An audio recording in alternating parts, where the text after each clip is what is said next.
গাছটির নাম পাকুর।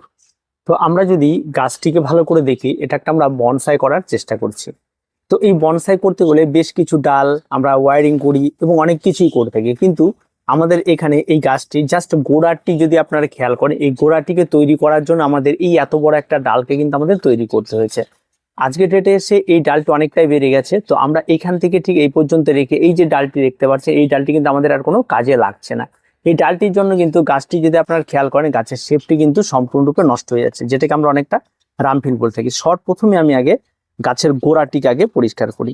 তো এই ছোট্ট ছোট্ট টবের মধ্যেই কিন্তু আমি এই সমস্ত বনসাইগুলো করি। এগুলি কিন্তু কোনো বনসাইয়ের পার্টিকুলার টব নয় একটাও, তো এই ছোট ছোট টবের মধ্যেই করা যায়।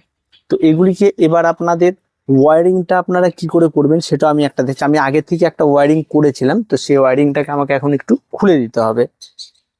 এই যে জায়গাটি দেখতে পাচ্ছেন, এই জায়গাটিতে কিন্তু ওয়ারিংটা রয়েছে। তো ওয়ারিংটা যেহেতু নিচে চলে গেছে, তাই এটাকে আমাদের ভালো করে বের করে নিয়ে খুলতে হবে। এই জায়গাটিকে খেয়াল করুন, এই যে দেখুন, এটা হচ্ছে সেই তারটি যেটাকে আমাদের ওয়্যার বলা হয়। এটাকে আমাদের এখন এখান থেকে সবার প্রথমে খুলে দিতে হবে। খুললে কিন্তু ডালটি কিন্তু অনেকটাই নরম হবে, কারণ অনেক পুরনো এটা একটা ওয়ারিং, যেটাকে কিন্তু টাইম মতো কিন্তু খুললে কিন্তু গাছটি কিন্তু এত ভালোটা শেপ আসতো না। তো গাছের শেপের জন্য এই ওয়ারিং গুলো করা হয়।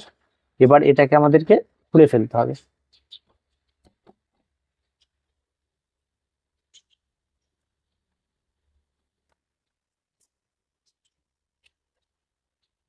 কমপ্লিট।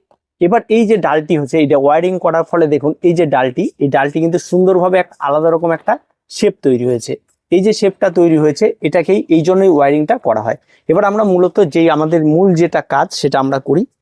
আমাদের কাজটি হলো এই যে ডালটি রয়েছে, এই ডালটি কিন্তু এখন আমাদের বেড়ে গেছে, এই ডালটিকে কিন্তু আমরা আর রাখবো না। এই ডালটি কিন্তু আমাদের এখন কেটে দিতে হবে। এই ডালটিকে রাখলে কিন্তু এখন গাছ নষ্ট হবে। তো দেখতে পেলেন এই সম্পূর্ণ ডালটি কিন্তু নষ্ট। এবার এটা থেকে যদি আমরা চারা করতে চাই, তাহলে এই সমস্ত জায়গা থেকে কেটে যদি আমরা কোনো একটা জায়গায় বসিয়ে দিই, তাহলে সেখান থেকে কিন্তু নতুন চারা তৈরি হয়ে যাবে। আমরা কিন্তু ডালটিকে এখান থেকে কেটে দিয়েছি। এবার কেটে দেওয়ার পর আপনারা যদি গাছটিকে এবার দেখেন, গাছটা একটা নতুন কিন্তু শেপ তৈরি হয়ে গেছে। দেখুন গাছটি দেখতে কত সুন্দর লাগছে। এটা হচ্ছে গাছের গোড়া। এবার এখন যদি আমরা এটাকে ওয়ারিং করতে হয় বা কিছু করতে হয়, তাহলে কিন্তু হবে। কিন্তু গাছের দেখুন পাতা অনেকটাই কম, এবং পাতা আরো লাগবে দেখে এই গাছগুলিকে আমাদের আরো সম্পূর্ণরূপে প্রুনিং করে দিতে হবে। এখানে আমরা আর অন্য কোনো কিছু আর এখন রাখবো না, পাতা বা কিছু এখন আমরা কিচ্ছু রাখবো না। এই গাছটি কিন্তু সম্পূর্ণরূপে প্রুনিং করে দিতে হবে। এই যে প্রুনিং করা হয়ে গেল, শুধু এই ডালটি থাকলো। এই ডালগুলি থেকে কিন্তু এখন নতুন নতুন আবার ব্রাঞ্চ ছাড়তে শুরু করবে, এবং ব্রাঞ্চগুলি ছাড়া মাত্রই কিন্তু আপনাকে একটা জিনিস খেয়াল রাখতে হবে, যে তখন কিন্তু আপনার কোনো ডাল কিন্তু আর ভাঙবে না, সম্পূর্ণ ডালটি গাছটিকে ভর্তি হয়ে যাবে, তারপরে আপনার ডালটি ভাঙবে না। আর এটাই কিন্তু সময় যারা বনসাই করছেন তাদের কিন্তু গাছগুলি ছাড়ানো। তো আপনারা যদি এই জায়গাটা শেপটাকে দেখেন, এই শেপটা যদি খেয়াল করেন, তাহলে দেখুন এটা কত সুন্দর একটা শেপ চলে এসছে। গাছের গোড়াটা যদি দেখেন, গাছের গোড়াটা কত সুন্দরভাবে গ্রোথ হয়েছে। এবার আসি গাছের খাবার। এই সমস্ত গাছগুলিতে কিন্তু এই সময় আমরা তেমন কোনো রকম খাবার দিই না, জাস্ট একটা মিক্স খাবার দিয়ে দিই। আর যে মিক্স খাবারটি আপনারা প্রত্যেকেই দিতে পারবেন। চলুন এবার একটু দেখে নিই মিক্স খাবারটি আমি এখানে কি ব্যবহার করছি, সেটা আমি আপনাদের একটু দেখিয়ে দিচ্ছি। এটা হচ্ছে একটা মিক্সচার খাবার, যে খাবারটি সবসময়ের জন্য আমি সমস্ত গাছে ব্যবহার করি। এই খাবারটির মধ্যে যেটা রয়েছে সেটা হচ্ছে হাড়গুড় রয়েছে, শিংকুচু রয়েছে, সামান্য পরিমাণ সমস্ত কিছু এই খাবারের মধ্যে রয়েছে। এটা কিন্তু এই গাছে আমি দিয়ে দিলাম। এই গাছে যখন নতুন পাতা ছাড়বে, এখনো কিন্তু আমি রিপোর্ট করব না, কারণ এই পটের মধ্যে এই গাছটি থাকবে আরো বেশ কিছুদিন, এবং পরবর্তীতে আমি যখন ফাইনাল পটিং পাবো তখন।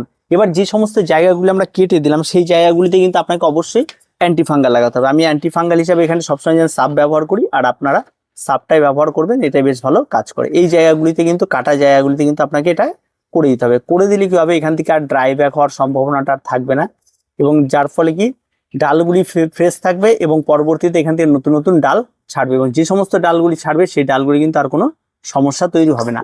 আরেকটি জায়গা রয়েছে যেটা আপনাকে করতে হবে, সেটা হচ্ছে এই জায়গাটি। এই জায়গাটি যেখানে ওয়ারিং ছিল, সেই জায়গাটি কিন্তু খুব ভালো করে কিন্তু এটাকে দিতে হবে, নাহলে কিন্তু এই জায়গা থেকে আবার ইনফেকশন হওয়ার একটা ব্যাপার থেকে যাবে।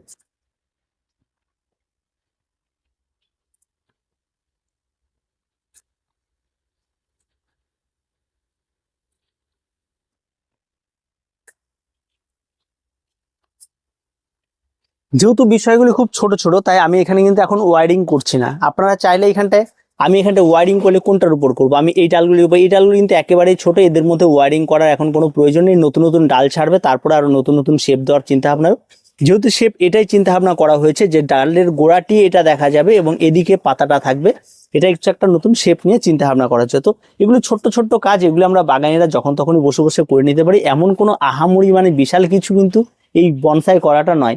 আপনারা দেখলে বুঝতে পারবেন, দেখুন গাছটির শেপটা যেটা আসছে সেটা কিন্তু একটা সুন্দর। এবার আমাদের অপেক্ষা করতে হবে কবে গাছের ডাল ছাড়ছে।